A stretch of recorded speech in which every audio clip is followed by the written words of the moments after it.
Hey friends, welcome to Above the Fold podcast. I'm your host, Jess Servion. We're going to be talking about everything in your customer's journey. You're going to learn things about customer experience, brand experience, and marketing secrets that help you drive your brand success. So stay tuned, buckle up, and let's get into the episode.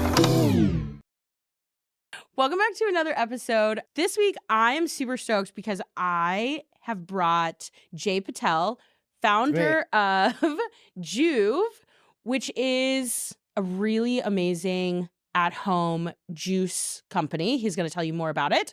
Jai, why don't you tell the folks what JUV is? Yeah, absolutely. So JUV is a juicer alternative. So you can think of it as a French press that pairs with your existing blender. So you don't need to buy an expensive, bulky, clunky, hard to use, hard to clean juicer.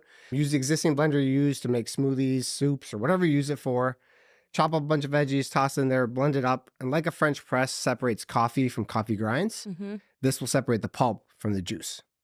Oh, interesting. Okay, wait. So you said the blended up piece. Oh, yeah. So, okay, you guys, like, if you're listening to this right now, I'm going to be honest with you, you should probably switch to YouTube and tune in because we're about to turn this episode into QVC. Oh, yeah. It's going to get functional. We're going to do a lot of demos here, for sure. We're doing it. So where do you want to start with this? I want you to tell me. So tell me in an instructional way how, like, you blend with a blender. Yeah, exactly. And then pop it in. Yeah. So the way to think about it is you basically use your existing blender. So if, let's say you want to make a carrot, orange, ginger juice, which, spoiler alert, we might have some later. Ooh. If you want to make carrot, orange, ginger juice, chop it up, rough pieces, nothing special here. Toss into a blender, add a little water, and you blend it up into like a thick pulp. Very similar to like a smoothie. Yeah. And so once you've got this thick pulp, you want to figure out a way, well, if you want the juice, if you want like carrot juice, you got to take the pulp out. Yeah. And so just like a French press separates the coffee grinds, this you pour into the JUV press, you press it down, and it'll basically squeeze out all the juice into our little container, and we'll definitely show you. Yeah. And that allows you to separate that pulp and get just that pure juice. Okay, sick. Honestly, I think we should have our QVC moment right now. Let's do it. Like, so if you're listening, switch to YouTube. Or on our social channels, because we're getting our hands dirty. Oh, let's bust it out. All right. So here we've got the JUV. So let's pretend it arrived at your house. Ooh. This mic, let's just move it that way. So it arrived at your house, you're ready to go. Open it up. Got a nice little card. Put that aside. So here we have the JUV press. Functionally similar to a French press, but it operates a little differently. So we've got the filter that's built in here, and we've got a plunger, effectively, that you pour the contents into this filter, and then you press it out. Wow, it's very nicely built. So, and conveniently, we've got some carrot, orange, ginger juice. Okay. So let's hit it. Before we do, any questions? I have a lot of questions, but I want to try first, and then I'm going to ask you all the other questions. Let's hope this works. I've never done a live QVC. Yeah, a live I feel like we QVC need with somebody the JUV. calling in right now. This is Beth from Ohio. I've really just been using your JUV press and really just loving the benefits of it. All right, so I'm going to throw the filter in the JUV press. It's all blended up here. I threw in a little water, and that's what helps your blender actually blend it up into like a thick pulp. Yeah. So I'm going to pour it in. Before I do that, let me get my trusted straw just to help me guide it, short of a spoon. And you'll see it's already starting to work. That out. So this basically replaces like the big clunky juicers, right? Exactly. So most juicers have like a ton of parts that you have to assemble before you juice. Turns into like a whole assembly line because you got to do a whole batch at once. This will allow you to basically just use your blender. It's super small, so you pretty much don't go anywhere. So it's in there. We've got some juice dropping out, but I'm gonna give it a press, and you're basically gonna squeeze out all that juice that's in there. Wow. That's about it. How fun. Yeah. Okay. I love it. So what made you decide that you wanted to start this company? Oh, yeah. One sec. I need to focus. The reason why I started JUV was actually to solve a personal problem. Oh. So a few years ago, I was trying to make celery juice. There was a huge craze online. And I was like, well, how do I go about making celery juice? And I didn't want to buy a juicer because everyone I knew that had one stopped using them because they're hard to use, hard to clean, and just a pain. So everyone's very motivated to use them, buys them, tries it for a little bit, and it kind of sits on the counter. It's like a paperweight. So I didn't want to go down that path. I'm like, well, I could just blend it up, couldn't I? but I ended up with just a thick pulp. So I was like, well, how could I separate this? And I'm naturally a very curious person. So then I started playing around with different options. I was using a nut milk bag at one point. And that was messy because I had it over a bowl, squeezing it out. It's almost like milking a cow, but everything's going everywhere all over my counter, a huge cleanup. And then I started thinking there has to be an easier way to do this. And then I started thinking about a French press that I had. I'm like, well, why couldn't I just use a French press? Because effectively it's the same thing. It's just being able to separate two contents or pieces of content from each other. That didn't work because the French presses aren't designed for the pressure that you're going to get from pushing down on the thicker pulp.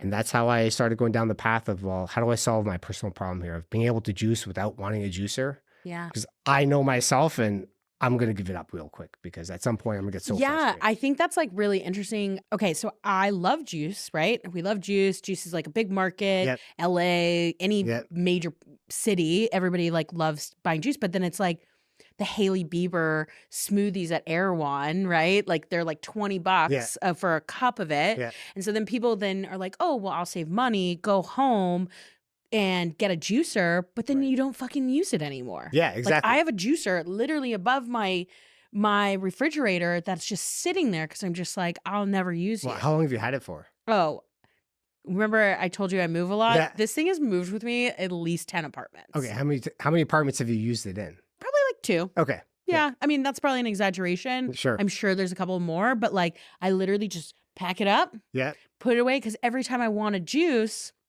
every time I want to do like a juice or use it, it's just like I don't want to deal with cleaning it. Yeah. You know? Yeah, because you got to take all the parts apart, clean them one by one. It's not dishwasher safe.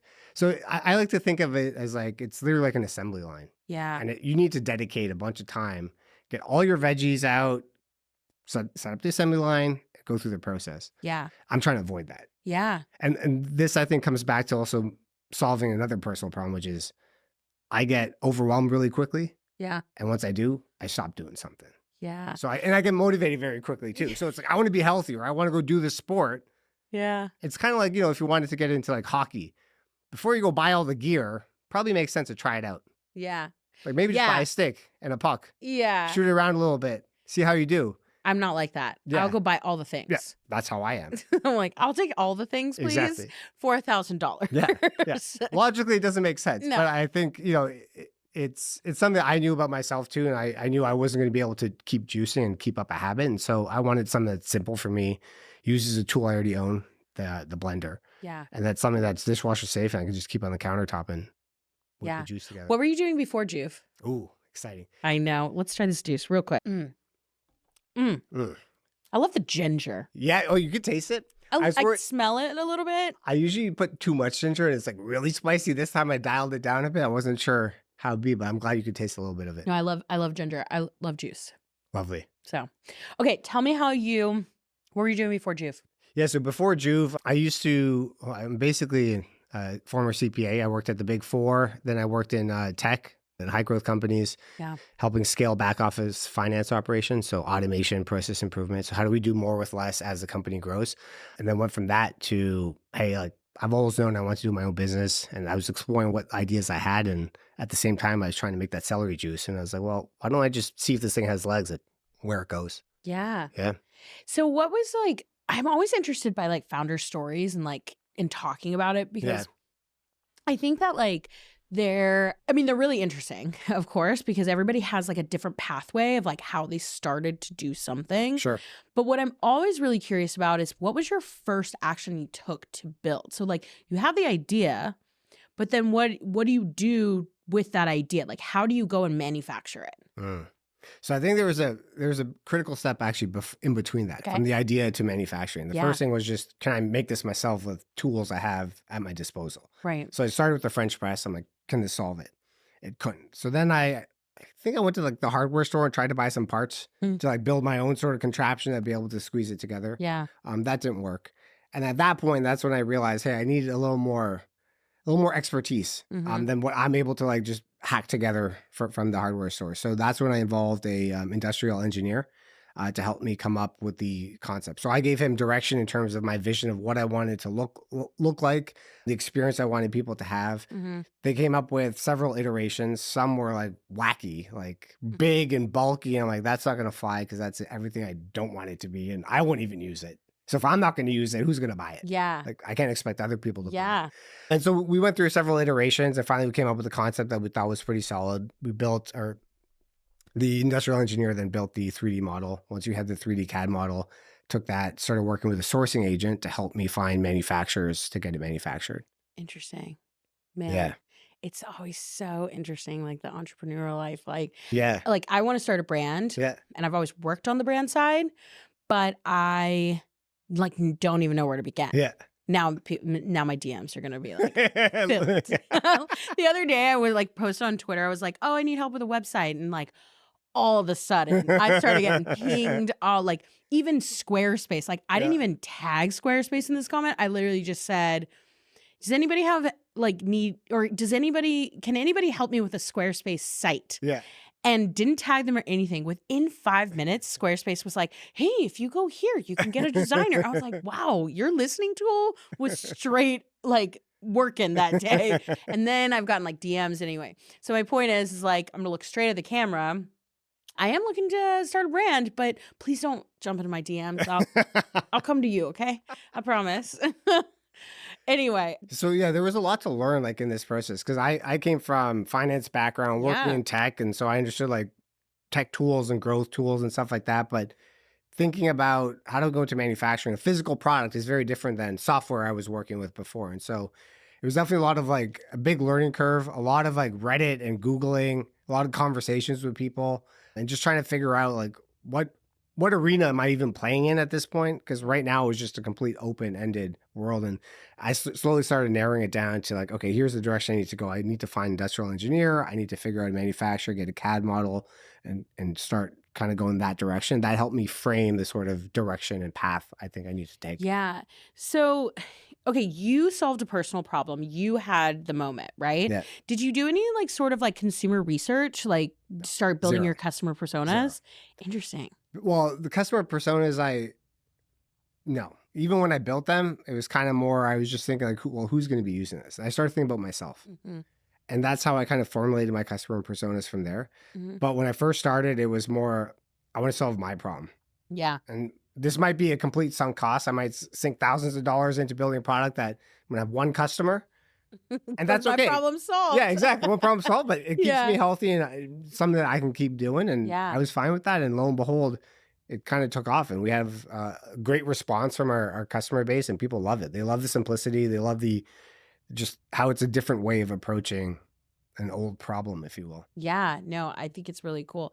I mean, I don't want to get into the marketing just yet because I think the marketing is like really interesting. I want to like ask you a couple more questions before. Sure. So it's like, all right, so then you've gotten the product, you've manufactured it, like you've done all these things.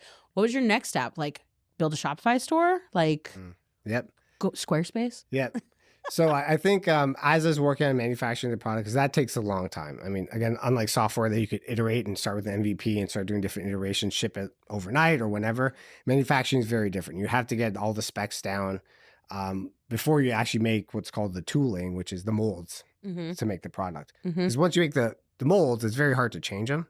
And so this idea of iteration is possible, but it's much longer, the lead time. So there was definitely a block of time where I had this time to like, well, I'm waiting for the product to waiting to find factories. Once we found them, I'm waiting to get the molds made. Then I'm waiting for the samples to be made. Then I'm waiting for updates to the molds to be made based off the sample testing and all that. So there was a lot of time. In that time, that's exactly where I went.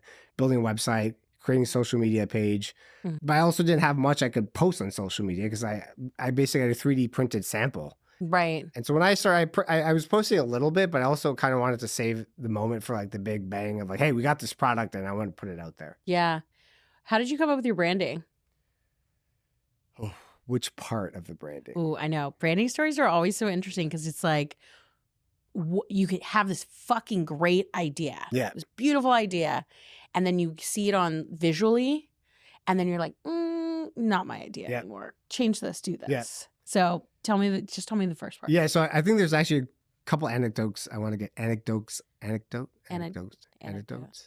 Okay, let's just move on. You got it. You get Anecdote. me. You get me. Yeah. We're here. Yeah. All right. Yeah. I hope y'all are here. We're live. So first, when I thought about branding, I was like, well, what do I want to name the company? And I started brainstorming a bunch of ideas and started thinking about, what are words that are related to this? I was using word generators at that time to come up with like all sorts of synonyms, antonyms, the whole works. Yeah.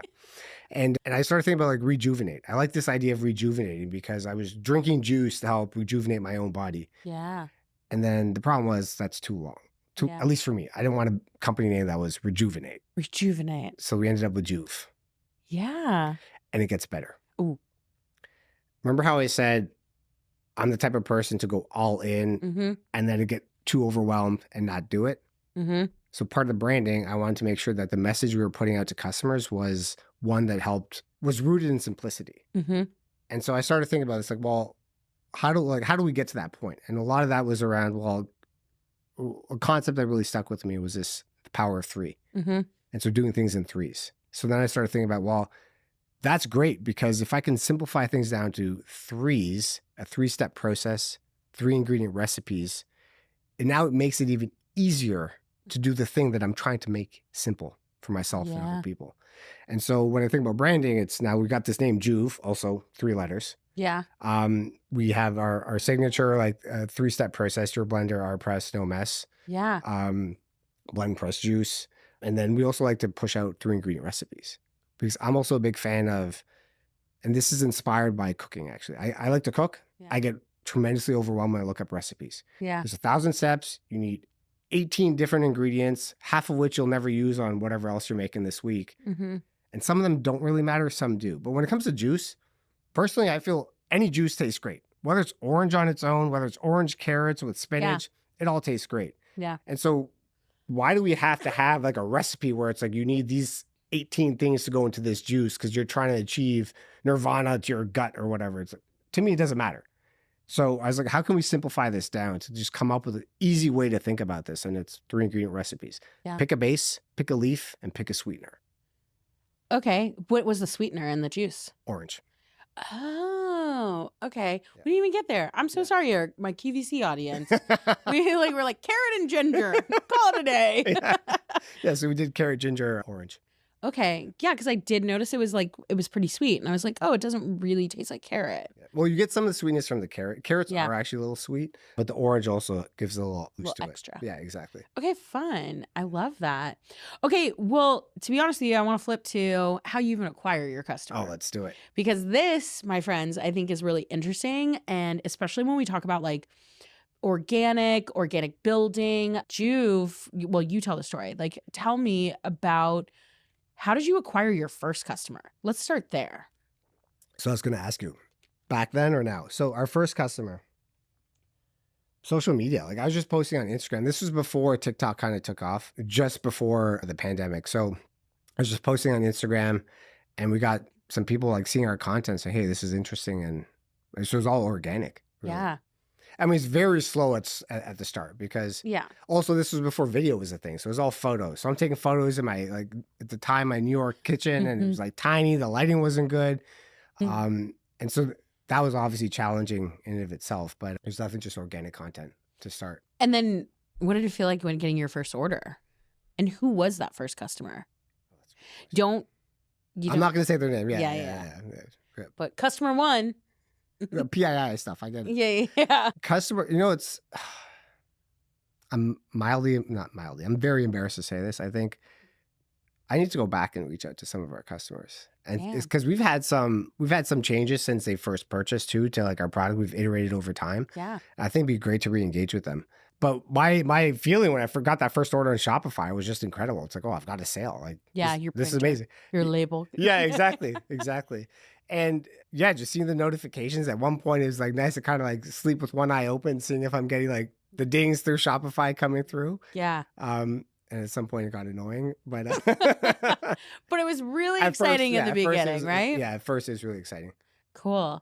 Okay, so that's the first customer. And then the journey now, like how do people discover you? Like what are you doing there? So the vast majority of our discovery comes through influencer partnerships. Yeah. So we're not doing ads at all right now. It's all influencer partnerships and organic content and UGC. And so some of our organic content is going to be content that I'd filmed and I continue to film, and some of it's going to be UGC. But the vast majority of our lead gen, if you will, is coming from like influencer partnerships. Cool. What are you now I'm just like asking these random questions. No, they're not random But at all. it's not random. Yeah. What are you using for your influencer tool? Something like homegrown, like there's Okay, no like, tool yeah. in particular. Oh. I've looked at a few tools. Okay, when we think about tools, I think there's a couple aspects of it. There's the Yeah. discovery of finding influencers, there's the tracking, and then I guess there's the payment aspect. So right now I'm using Notion as a database to track all Oh our yeah, influencers. you scrappy. Oh yeah, so we've got a whole Wow. Kanban board set up Okay. where we throw influencers into there, we track them, we figure out where things are going, the status and all that. For contracting, I use a bold sign, so when we need to send a contract, we can throw it into bold sign. Lead gen, finding influencers, we've been pretty scrappy. Just a lot of it was just cold outreach. So Yeah. going through our feed, doing searches for juicers, Engagement. exactly, finding people. So we really bootstrapped it, like pounding like our feet to the payment, trying to get out there, trying to message as many people as we could, trying to reach out like, hey, we'd love to send you a free product. Yeah. No strings attached. What do you think about it? And fortunately, going back to like that origin story of like that first customer, shortly after that first customer, we ended up striking it big. We hit 2 influencers who between the 2 of them completely sold us out. Oh, what? Yeah. And so that's when I knew like, hey, there's something here with this influencer game. This was a Yeah. few years ago. I'm like, we need to double down on this and do more and more of it. Yeah. And so since then, I ended up hiring a virtual assistant who's great. She helps me out with like a lot of my tasks across the board, but she helped me then come up with like, hey, let's do some reach outs to influencers, track it in Notion Kanban board. Yeah. And today we're still doing a lot of that, but we've also been lucky to find solid influencers that we've worked with that also have, through their agents, have other influencers that have come recommended. So we've tested out influencers that way, getting new influencers, but still doing some cold outreach. And we also get some inbound as well. Interesting. How do you maintain the relationships with influencers? Like, because the reason I'm asking you a lot of these questions is one of our episodes that we have is actually on the flip side with influencers. Ah, interesting. And so, yeah, we always know the story from like the e-commerce side, right? But I think a lot of people do really great influencer marketing, like programs, like all this Right. stuff. But like yours is so interesting because it is so scrappy. Yeah. It's like you're not doing any paid. No. You're literally just depending on like influencers to drive that traffic. And then that's what has helped you be so successful. So, but how do you maintain that relationship with those influencers to continue having them excited and coming and wanting to organically sell your product? It's really hard. Yeah. It's really hard just being myself and my virtual assistant, like running this. Like, we're doing everything from customer service to finding influencers to working on iterations on the product to finding new partners to work with, like new software, new tools to help us grow. So it's really hard. But one of the things for sure is when we find influencers that are working, we try to double down on them. Yeah. And so continue that relationship, extend our contracts, and then start testing new ideas through them as well. Yeah. That's really interesting. Yeah. So just to add to that, I Yeah. think Go ahead. one thing I would be doing if we had more product is obviously having them come through a program where we're sending more product out to them, getting them to try new product, to get feedback from them, to potentially have them also organically post about it, maybe turn into new influencer relationships. Yeah. But right now, just being the single SKU, a lot of it just, we get them posting, we kind of see where things go. And a lot of it's kind of figuring on the fly. Like I don't like to be prescriptive when it comes to working with our influencers because there's a reason why I'm working with them, because they're doing creative and doing it well, which is why they have their following, their engagement. Yeah. I like to keep it more open-ended of like, hey, here's directionally where we're trying to go. Here are the guardrails that I want to make sure we're working within. But after that, I want to leave it up to their creativity. And depending on how it goes and what sort of response we see, what sort of engagement, then at that point we might say, hey, let's keep this relationship going, or let's come back to this in a few months to kind of pick things up again. Yeah. Yeah. So, working with so many influencers, right? Like and you were saying that you collect a lot of their feedback. Yeah. But what about on the other flip side, like with your actual customers? Yeah. Like how are you collecting feedback from them? Yeah, so there's a couple ways. One, obviously, we have reviews. So we have review emails that go out. We collect reviews that way or get feedback that way. 2, some customers reach out to us, DM us, and will ask us questions.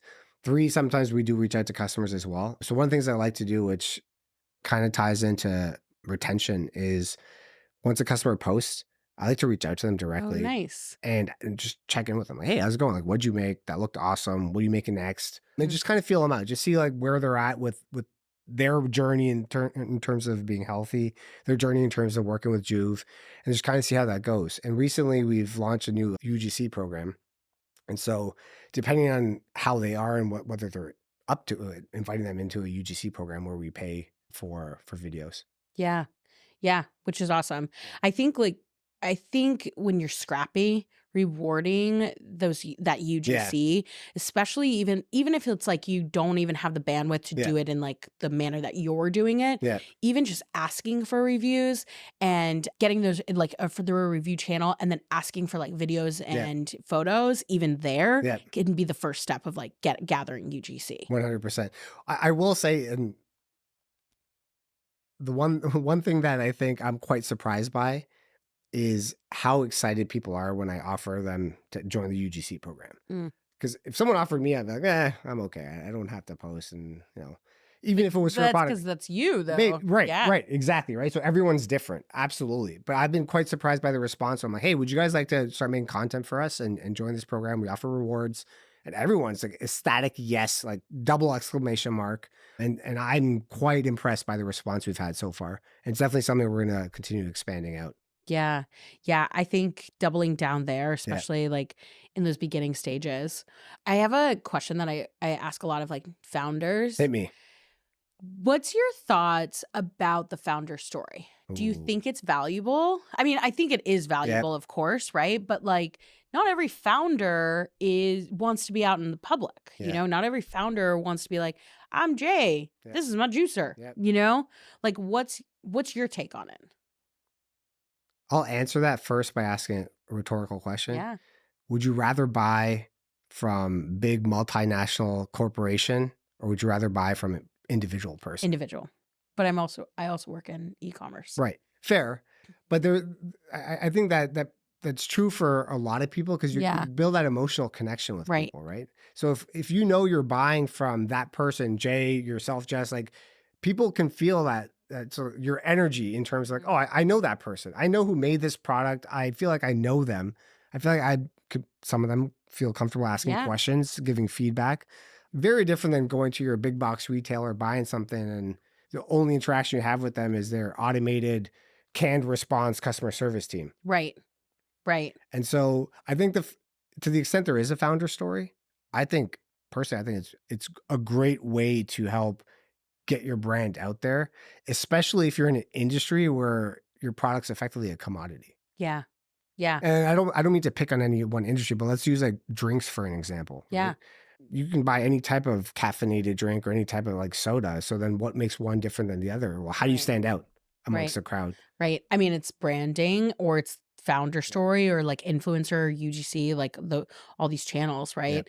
Or these aspects of it. But I mean, you're absolutely right. Like go to Whole Foods and go to the beverage aisle, and it's like a wall of beverages that are just like always coming at you. Yeah. So now let's ask the question. If you're on Instagram or TikTok scrolling and you got hit with like a founder telling the story about their beverage, or a founder demoing their beverage, would you be more inclined to use them or purchase their product than the other one that was up there made by some big company? Yeah, absolutely. I think a brand that does this really well is Omsom. Mhm.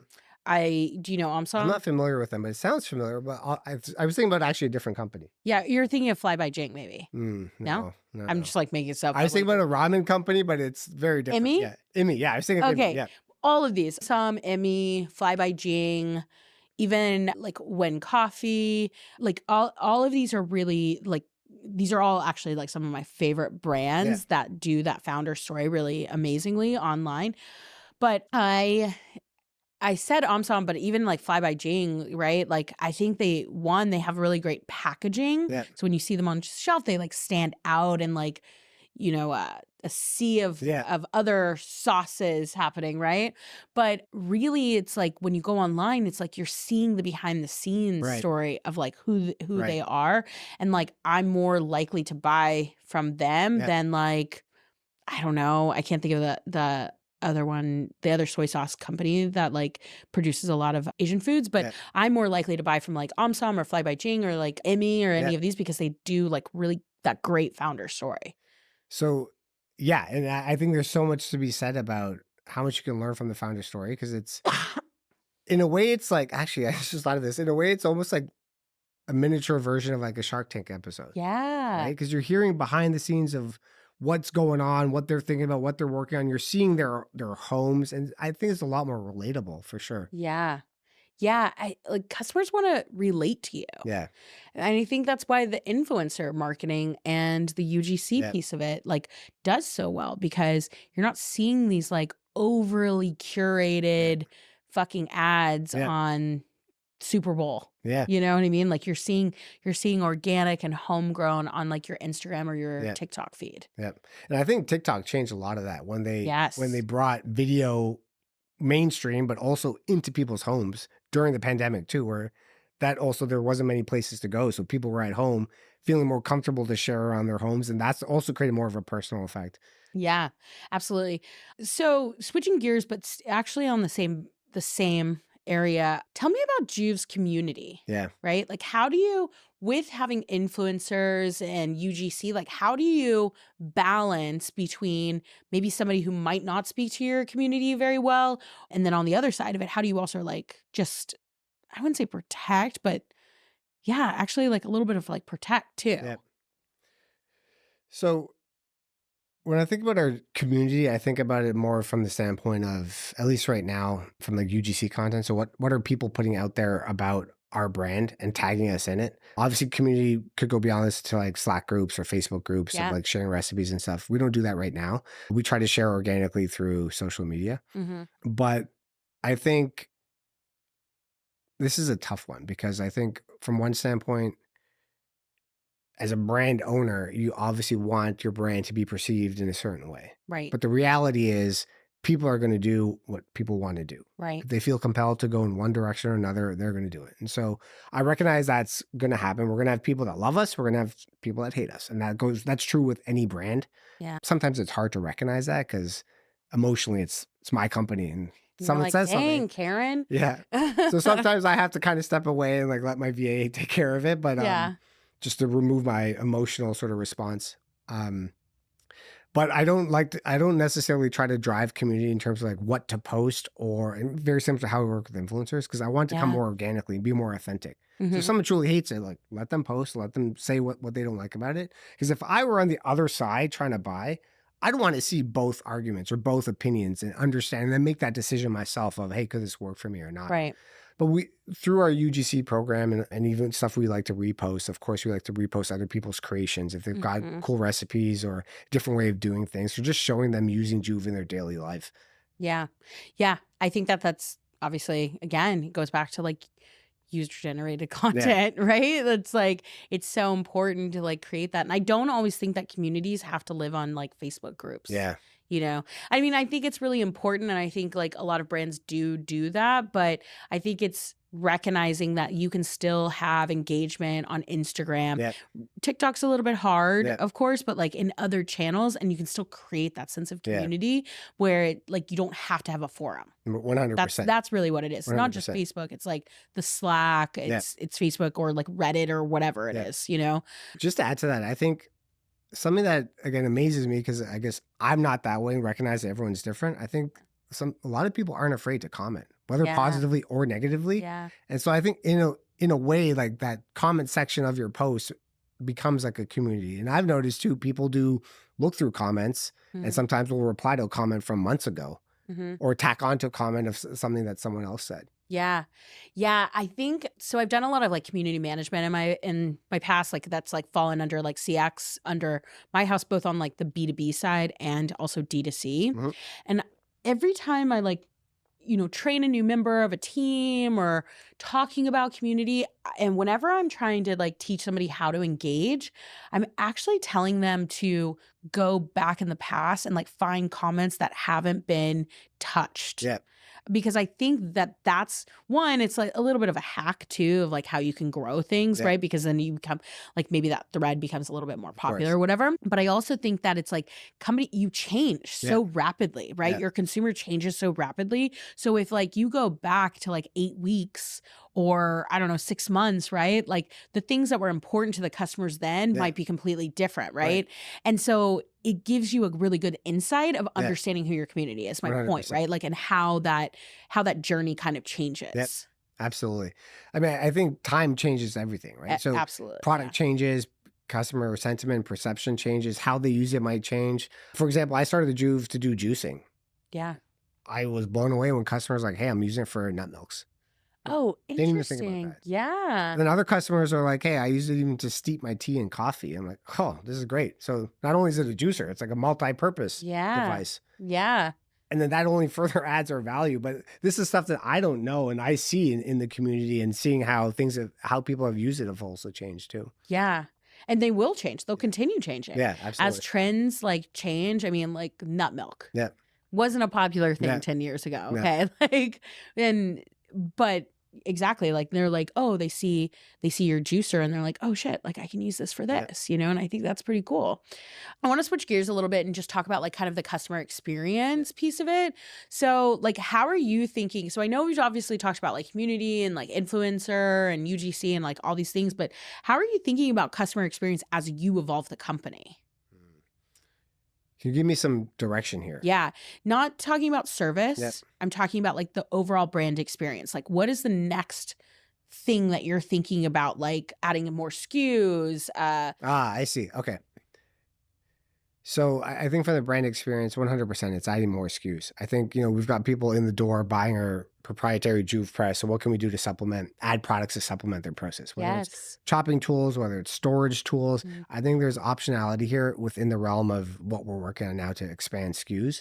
I definitely think about this from a couple angles. So one is obviously SKU expansion. Can I get people to stay within the brand, use our brand products, which only further perpetuates reviews, comments, and getting more sales and more referrals.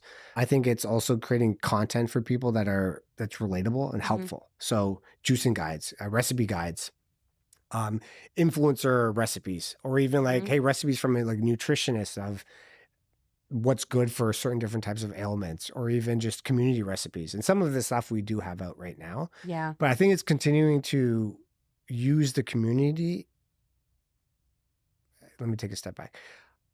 I'm a strong believer that I'm not JUV and JUV is not me, but JUV is our community. It represents the community, and it's very much community built and led. And so I want the community to be able to like lead this company into the future and helping us find that path. And so involving them through UGC, getting them to help participate in contributing content for recipe guides or whatever it may be. And so that's where I kind of see the brand expanding, is getting the community more involved in the brand. Yeah. I think what's really interesting about your brand is you really do value the community, and that actually is a part of customer experience, right? Like, and you really incorporate it into developing your product even more. And like, I mean, there's no question attached to this. It's really just continue doing that, because that's going to scale your company. Yeah. That's the next evolution. Absolutely. The one thing that when you ask this question, immediately what popped into my mind is this fear, and I'll explain in a second. And I think hearing you say that it's important to continue these things into the future, I think gets to that point of fear. And that fear is turning into that big company, big company experience, the canned email responses that don't really answer the question the customer is asking. The response of, oh, have we answered all your questions? We'll automatically close this ticket after 24. Like the customer doesn't care if it's a ticket or not. Like, just move on. Yeah. That I do not want to have for any business or company or brand I own or run. And so I think the fear is, how do I grow this business but continue to maintain that customer experience as if we are still that small brand as we get to that next stage? Yeah, I think that's going to be really important. And just me coming from like big companies, small companies, like all this stuff, like you actually just ahawed me just now. Because I realize like as you scale, like you get more service tickets, you get more like social tickets, like all these things. And the metrics of a customer service agent. How quick can you close a ticket? How quickly can you close a ticket? Average handle time, which is, one and the same. Average first response time, like all these metrics, right? But it's all based around closing these tickets, right? But then it's so important. What makes a really good customer experience is the human experience, and being able to walk from a situation and be like, damn, like that was a really good experience with like this person I was just exchanging like tickets with, and they didn't just close my ticket out, and I wasn't ticket number 2029. You know what I mean? I think the challenge with that is, and I see this, and again, this is coming from my personal experience on the other end as customer. I hate that experience. Yeah. And I try to add to our brand more of a human aspect to it, right? Yeah. So we try to like poke fun at ourselves. We try to be a little funny where necessary. Like, for example, not too long ago, someone reached out and was like, oh, my boyfriend bought this for me or whatever. It's like, oh, it sounds like a keeper. You know, like I'm trying to make fun about the situation. And like, I think that's so important because no one wants to have this like robotic interaction. Yeah. Yeah.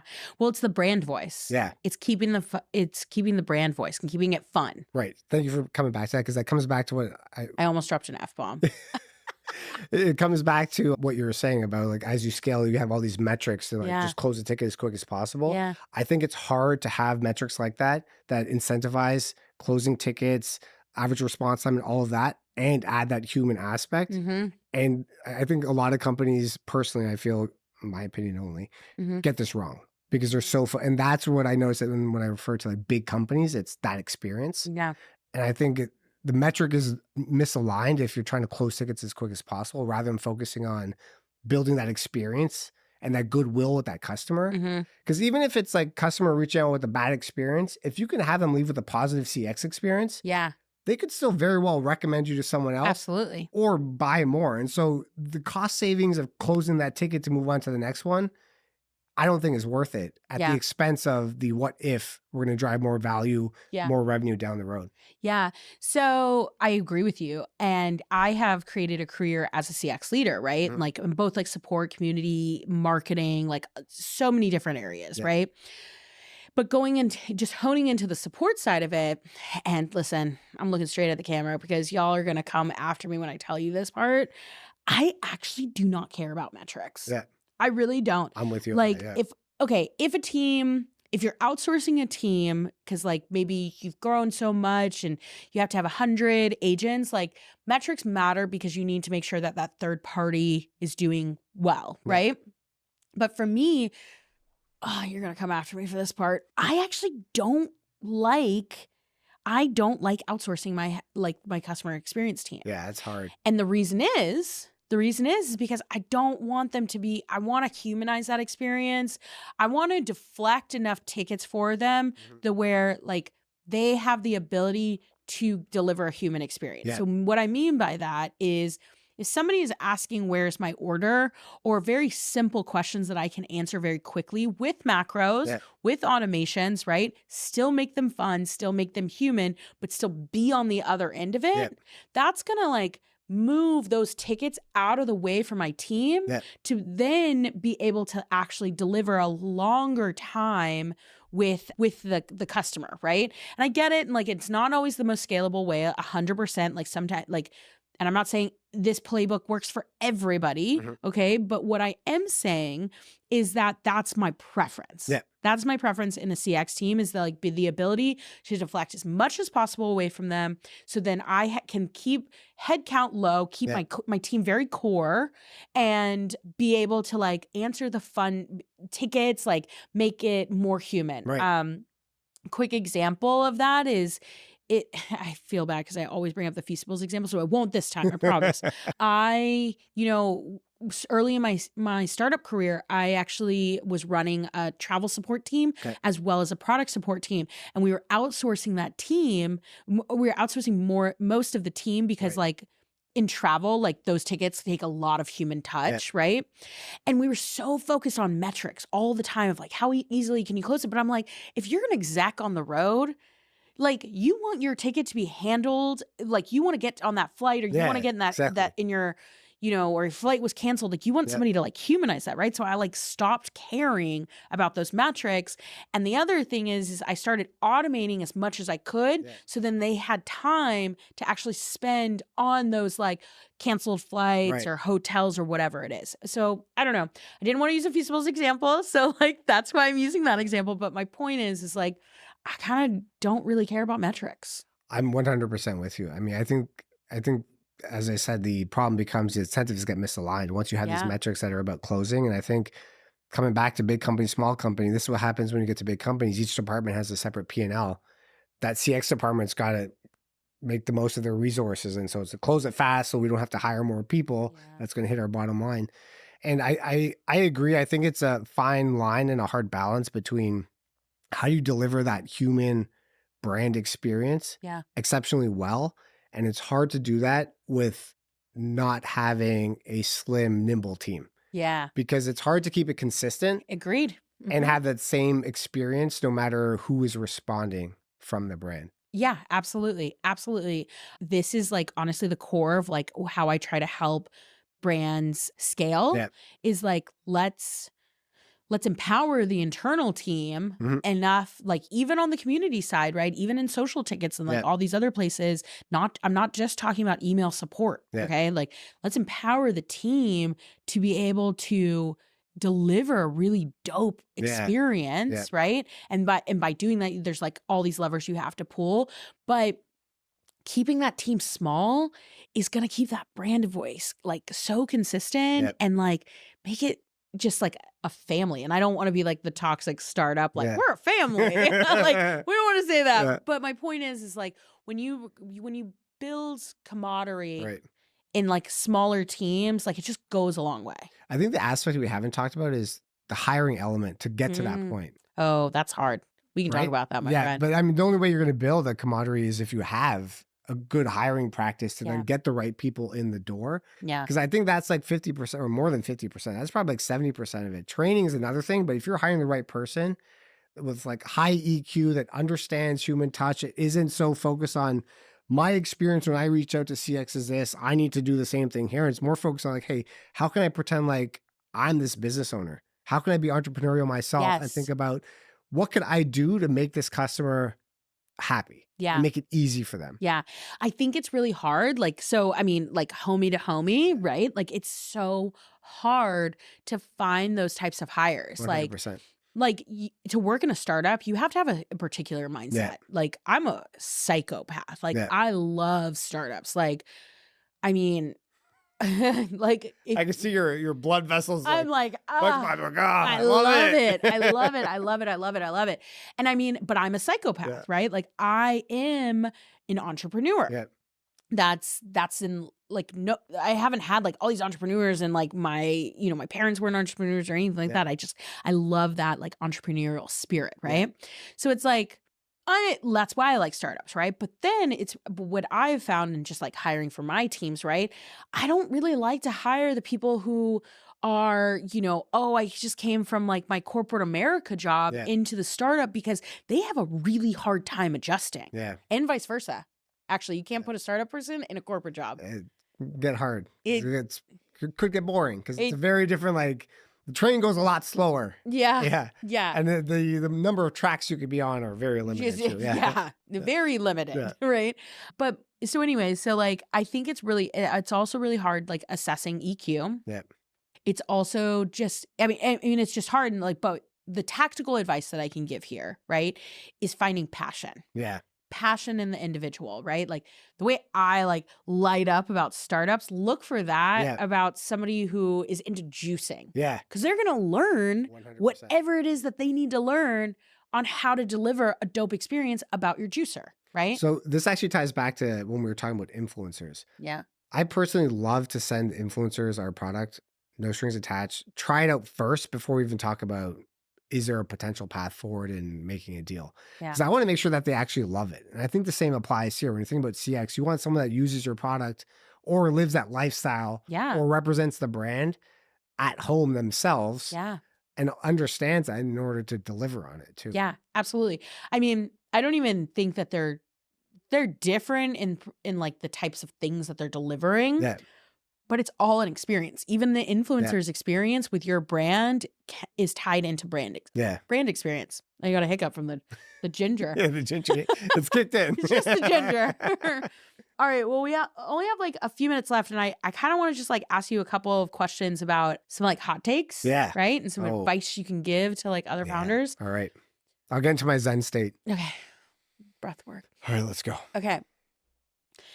Have you ever been is there Never have I ever. Have you ever found yourself like backed up against the wall where you're like, man, I'm about to make the biggest mistake? And like, how did you get out of it? That's broad. That's hard to answer because sometimes I feel like that every day. Yeah, me too. Between having low resources, being bootstrapped, so we don't have funding to be able to afford a bunch of things. And so like, how do I think about the resources we have between myself, my VA, or any other resources we could kind of scrap together and just keep the business running, keep the lights on, let alone work on future expansion and all that. And so I think it kind of feels like that every day. Yeah. And then to make it even harder, the emotional piece of when sometimes I see certain comments, I'm like, ooh, that one Yeah. hits.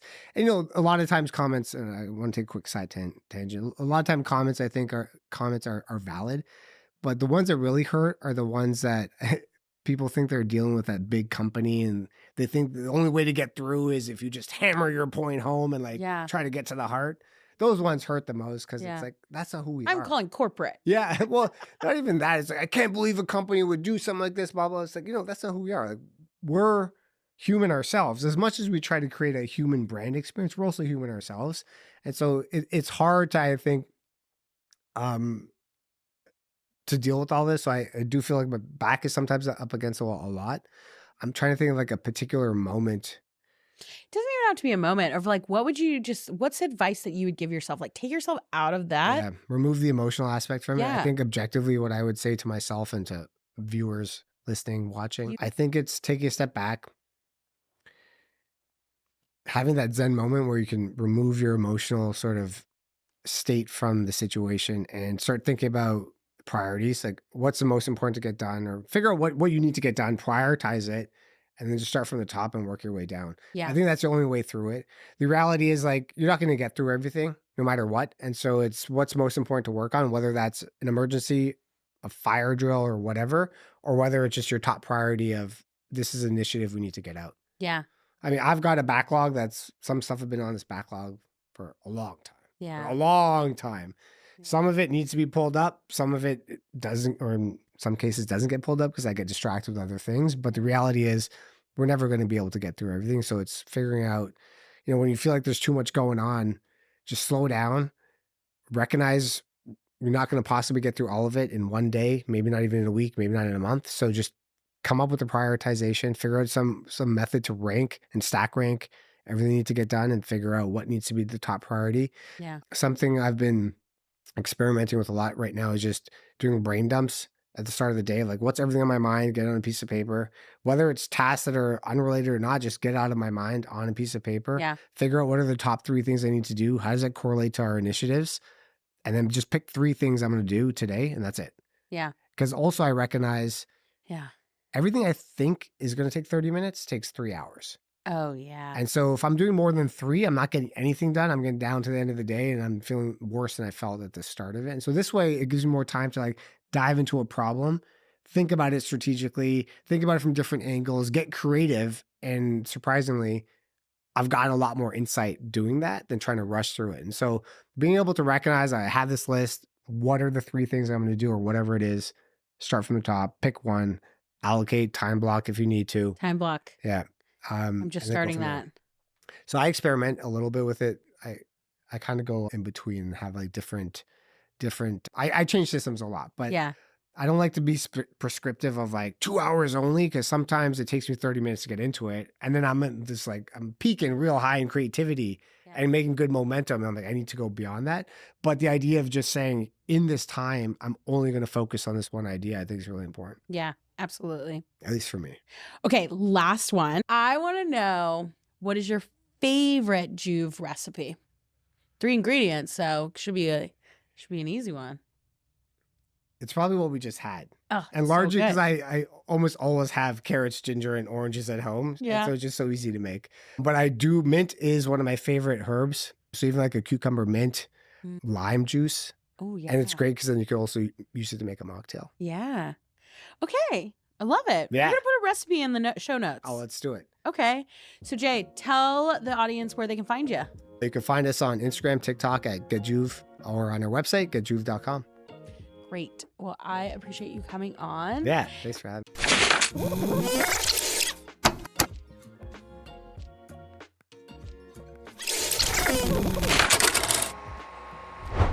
Dang, we've made it to the end of the podcast and you're still here. So thank you so much for listening to Above the Fold podcast. For the best of this episode and every episode, be sure to follow us on Instagram and my YouTube channel. And for deeper dives on the secrets to brand success, don't forget to subscribe to my weekly newsletter, Sunday Postcards.